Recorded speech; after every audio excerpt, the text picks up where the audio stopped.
बलियापुर सुरंगा पंचायत के रैयती जमीन के साथ साथ मुख्य सड़क पर देवप्रभा आउटसोर्सिंग कंपनी के द्वारा जबरन ओबी डंप किया जा रहा है।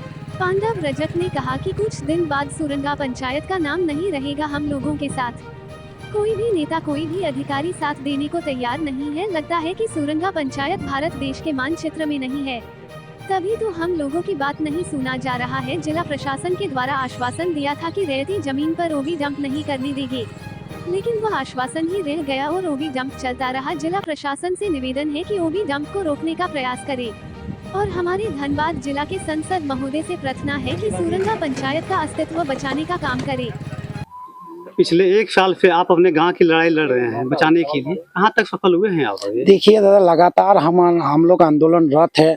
लगातार हम लोग लिखित रूप से माने पूरा जिला से लेके बोलिए, सरकार से लेके बोलिए, जनप्रतिनिधि के पास बोलिए, लगातार हम लोग आवेदन पत्र दे रहे हैं। लगातार हम लोग प्रशासन को सूचना दे रहे हैं, आपका मैनेजमेंट को सूचना दे रहे हैं। लेकिन देखिए, हम लोग का बात था रास्ता खोलने का तो छोड़िए, जो दूसरा रास्ता था उसको भी देखिए ढक दिया। आज 5000 लोग उस रास्ता से आना जाना करते थे, सबको एकदम प्रभावित कर दिए, एकदम पूरा बंद कर दिए। आप बताइए हम लोग क्या करें? आप अपनी शिकायत को लेकर कहाँ गए? सांसद, विधायक, डीसी, एसपी, किनसे बातें हुई? सबके पास हम लोग गए हैं, जिला के पास गए हैं, डीसी मैडम के पास। आप देखिएगा बहुत सारा आपको आवेदन मिलेगा। एसपी साहब के पास मिलेगा, आपका डीएसपी साहब के पास मिलेगा, आपका थाना में मिलेगा, आपका कोयला मंत्री साहब आए उनके पास गए हैं, हम लोग सांसद महोदय जी के पास गए हैं, हम लोग विधायक पास गए हैं। हम लोग लगातार प्रशासन के पास, मैनेजमेंट के पास, सरकार के पास, पीएमओ सीएमओ लगातार हम लोग लिखे। लास्ट में हम लोग कोर्ट भी गए, लेकिन कोर्ट का निर्णय आते आते बहुत लगता है बहुत देरी हो जाएगा दादा। हम लोग यहाँ से विस्थापित हो जाएंगे। आज हजारों प्लॉट को देखिए एकदम पूरा तरह से बर्बाद कर दिए।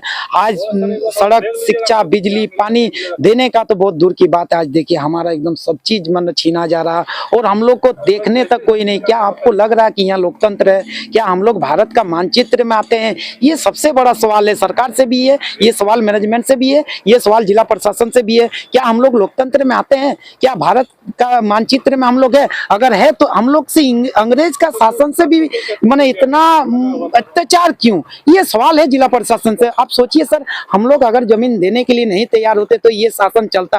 आज बताइए, हम लोग जमीन देने के लिए भी तैयार है, लेकिन कुछ नियम शर्त है कि ना? नहीं बताइए। जमीन के मतलब नियोजन मिलना चाहिए, मुआवजा मिलना चाहिए। जो पलायन हो रहा, मान लीजिए पलायन हो रहा है, जो कंपनी वहाँ आ रही है उसमें रोजगार से जोड़ना चाहिए। आपको शिक्षा, सड़क, बिजली, पानी, ये तमाम चीज CSR में होता है, ये चीज देना चाहिए। लेकिन हम लोग भी क्या करें, हम लोग भी मनुष्य। कुछ निजी कारणों के में 10-15 दिन, 1 महीना बोलिए थोड़ा बैक होना पड़ा, क्या कि मेरा ऊपर झूठा FIR हो गया था।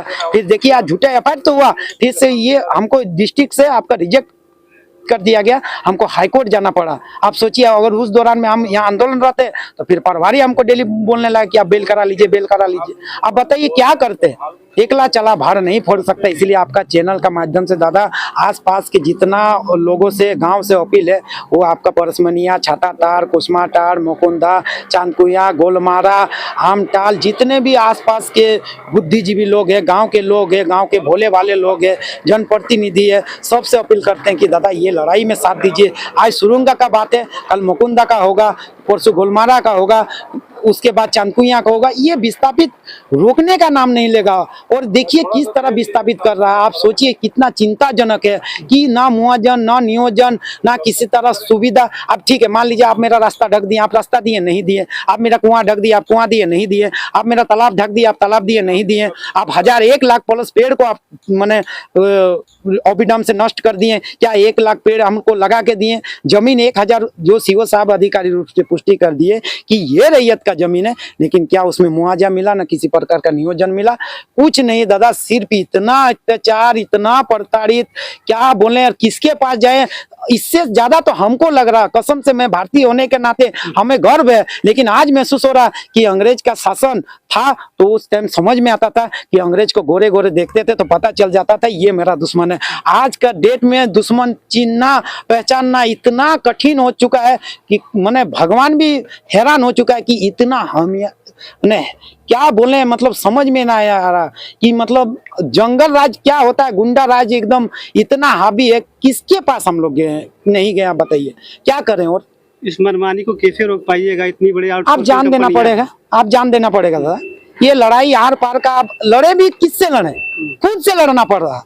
बताइए, कुछ चंद मतलब प्रतिनिधि बिक चुका है, कुछ गांव का दलाल बिक चुका है। और आप देखिए, जब हम लोग ओबीडम बंद कराने जाते हैं, अपना जगह जमीन को, अपना रास्ता को, अपना तालाब को, अपना कुआं को, अपना मंदिर को, जब हम लोग अपना पेड़ पौधा को बचाने के लिए जाते हैं, तो उधर से बम, पिस्तौल, पत्थर, धाराधर हथियार के साथ वार किया जाता है और उन लोग को एंटीसेप्टिक बेल भी मिल जाता है। बताइए, कानून का भय कहाँ है दादा? कहाँ सरकार है? कहाँ संविधान है? कहाँ लोकतंत्र है? आप बताइए, इतना बड़ा गोलीकांड चलाने वाला कुमनाथ सिंह, एलबी सिंह, आज सोचिए एलबी सिंह जो कह रहा है कि धनबाद से चुनाव लड़ेंगे, ये लोकतंत्र का होना ना होने से क्या मतलब है? यदि वैसे व्यक्ति जिन्होंने भोरा से लेके आपका पूरा झरिया से लेके आपका घनवाडी से लेके सुरुंगा से लेके कुमार टोला से लेके आपका पूरा लोधना तक बर्बाद कर दिया, कितना हत्या कराया आप गिन नहीं सकते हैं। आप सोचिए, वैसे व्यक्ति आज चुनाव लड़ने जा रहा है, ये चिंताजनक है।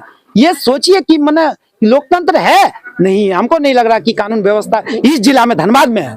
अपने आप को समाज सेवी कहते हैं, बोलते हैं कि हम धनबाद का बेटा हैं और ये धनबाद को ही उजाड़ने पर लगे हो। नहीं, आप बताइए, कौन नहीं जानता कि एलबी सिंह पूरा धनबाद को उजाड़ रहा है? कौन नहीं जा रहा? डंके की चोट में बोल रहा हूँ। आप कितना लोगों को बर्बाद कर दिया, कितने घरों को बर्बाद कर दिया। आज यहाँ उसका कंपनी रहते हुए भी आज देखिए आउटसोर्सिंग में दिहाड़ी मजदूर को देखिए 4000 में, 5000 में खटा रहा है। आप सोच रहे हैं, यहाँ का जमीन देने वाला, यहाँ झारखंडी, खाटी झारखंडी, अपना जल जंगल जमीन जो कितना उनको वो जो न अपना शहादत दे के ये राज को लड़ के अलग किया है। आज देखिए क्या स्थिति है, वर्तमान में स्थिति क्या है। उसी का लड़का, उसी का नाती पोता पीढ़ी, आज देख लीजिए हम लोग का काकी जेठी दादी सब देख लीजिए, सब्जी बेच रहा चौक चौराहे में, साला कहाँ से आके यहाँ मैंने बॉडीगार्ड लेके ब्लैक स्कॉर्पियो थार लेके घूम रहा है, तो सोच रहा कि हमसे बड़ा कोई नहीं है। ये आपका भूल सोचे, आपका चैनल का माध्यम से चेतावनी है। संरक्षण देने वाले आप ही के गांव के, आप ही के धनबाद के लोग भी हैं, उनके साथ मिले हुए हैं। इसीलिए तो दादा उनको अकेले दोषी नहीं ठहरा सकते। जी बिल्कुल, हम दोषी नहीं ठहरा रहे हैं, इसीलिए तो लड़ाई नहीं जीत पा रहे हैं। जिस दिन मेरा गांव के लोग, कुछ चंद प्रतिनिधि, अगर उनका संरक्षण हट जाएगा, उस दिन डिसीजन हो जाएगा आर या पार, उसी दिन। आप देखिए, लड़ना खुद से, यहाँ पांडव रजक लड़ाई क्यों नहीं जीत पाया? आप सोचिए, नहीं जीतने का रीजन था कि खुद से लड़ना पड़ रहा है। अब हम खुद से लड़ेंगे तब तो वहां तक जाएंगे रे भाई, वहां तक जाने नहीं दिया जा रहा। नहीं तो चैलेंज खुला मंच में आपका चैनल का माध्यम से अवगत करा रहे हैं और चेतावनी दे रहे हैं, अगर उतना बड़ा मर्द का बच्चा है तो आइए किसी मैदान में, रहेंगे या रहिएगा, डर नहीं है किसी तरह का। ये देश ऐसे नहीं मिला है, ये राज्य ऐसे नहीं मिला है, लड़ के मिला है, तो उसी झारखंडी, खाती झारखंडी का खून है।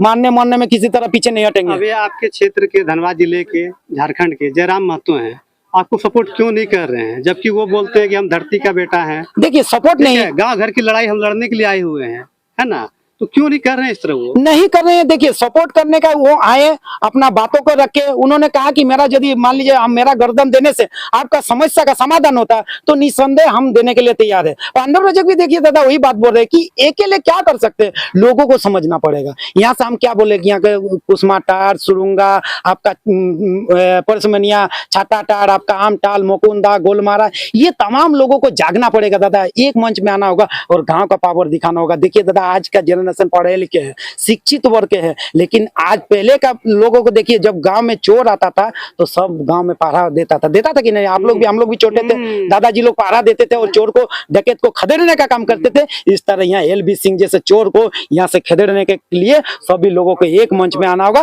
तभी आप खदेड़ सकते हैं। नहीं तो पांडव रजक अकेले नहीं खदेड़ सकता, न जयराम महतो अकेले खदेड़ सकता है। ये फैक्ट है। अच्छा, आप जैसे बोले कि आमटाल, चांदपिया, उस्माटाल, आलमगीर पंचायत के लोगों को एक साथ आना होगा, जगाना होगा, तो जगाने के लिए और एक साथ लाने के लिए आपने क्या कुछ किया? देखिए दादा, लगातार हम लगातार, जैसे अगल बगल जितना मेरा मित्र है, भाई है, बंधु है, जिनको भी हम जानते हैं, लगातार सूचना देते हैं कि दादा आज भी समय है, निकलिए। ये लड़ाई मेरा नहीं है, ये लड़ाई हम लोगों का है। हमने शुरू से एक नारा दिया कि ये लड़ाई मेरा नहीं है, व्यक्तिगत पांडव रजक का लड़ाई नहीं, ये लड़ाई सबका है, पूरे गांव का लड़ाई है। जब तक आसपास में जितने भी पंचायत है, जितने भी बलियापुर प्रखंड में पंचायत है, अगर एक मंच में नहीं आते तो ये लड़ाई आप नहीं रोक सकते। अगल बगल के पंचायत के लोगों को बुलाए थे? बट हाँ, बुलाए थे, बिल्कुल बुलाए थे। जब पंचायत भवन में मेरा मीटिंग हुआ उस टाइम देखिए, आपका मोकुंदा का आदमी बहुत सारा आए थे, हम परगा का भी आदमी को बुलाए थे। हमारा आंदोलन में लगातार परगा का आदमी है, आपका चांदपुया का आदमी है, आपका मोकुंदा का आदमी है। आप जानते हैं लगातार हम लोग का आंदोलन में रहे। आप कुसमाटार से ले सकते हैं कि देखिए जादू मातो लोग लगातार हम लोग का आंदोलन में रहे। कपूर मुखिया जी जो है मुकुंदा से लगातार हम लोग का आंदोलन में रहे। नयनदा अमटल से लगातार हम लोग का आंदोलन में रहे। आप लोग भी लगातार हम लोग का आंदोलन में रहे। तो लगातार हम लोग तो लेकिन कहने का मतलब वो मंच नहीं बन रहा है। इसको खदेड़ने के लिए सबको एक मंच में आना होगा और मधुमक्खी छत्ता जैसा एक साथ में बाहर करना पड़ेगा। ये माने समय है। नहीं तो आप एक पत्थर उठा लीजिए, आप उस पत्थर से किसी माने शेर को भी मारिए, बिल्ली को मारिए, आप कुत्ता को मारिए, माने किसी जानवर को मारिए, वो भाग जाएगा। लेकिन फिर वही पत्थर आप उठा के मधुमक्खी का छत्ता में मारिए दादा, फिर आपको भागना पड़ेगा। वो आकार में छोटा होता है लेकिन समूह में होता है, एकजुटता में होता है। तो आपका मेरा कहने का मतलब है कि हमको भी एक साथ आना होगा, तभी इसको रोक सकते हैं। आज देखिए पहाड़ी का आने जाने का रास्ता एकमात्र रास्ता, तो उसको भी ढक दिया। आज फिर अभी देखिए आप बेलधौड़ा यहाँ से चल गया, ऑफिस दौड़ा चल गया, आज बदड़ों का बारी, आप गोल्डन पहाड़ी का लाल माटी का बारी है दादा। और आपका चैनल के माध्यम से उन लोग से भी अपील है कि दादा जागिए, ये समय है। मैंने आज का देखिए दादा, इसमें भी थोड़ा चिंताजनक बात है कि आज का डेट में जानते गोली से तो मैंने गांव के लोग भोले वाले लोग गोली से नहीं मरेंगे, जितना मतलब होता नहीं, एक चुगली टाइप का होता है। एक मतलब नहीं होता, कान भरने का काम करता है कि नहीं फलना बिक गया तो उसका बिक गया, ऐसे बोल के लोगों को, उसका भी तो दलाल गाँव में काम करना ना दादा। उसका भी देखिए 10 गो लोग है जो पैसा वो दे रहा है कि तोड़ने का, फिर जाके आपका दुकान द्वार में, आपका घर द्वार में, आपका चौबूतरा में बैठ के वो तोड़ेगा कि मत लड़ने जाओ, केस हो जाएगा, फल्ला हो जाएगा, उमुक हो जाएगा। तो ये फिर आप नहीं जीत सकते।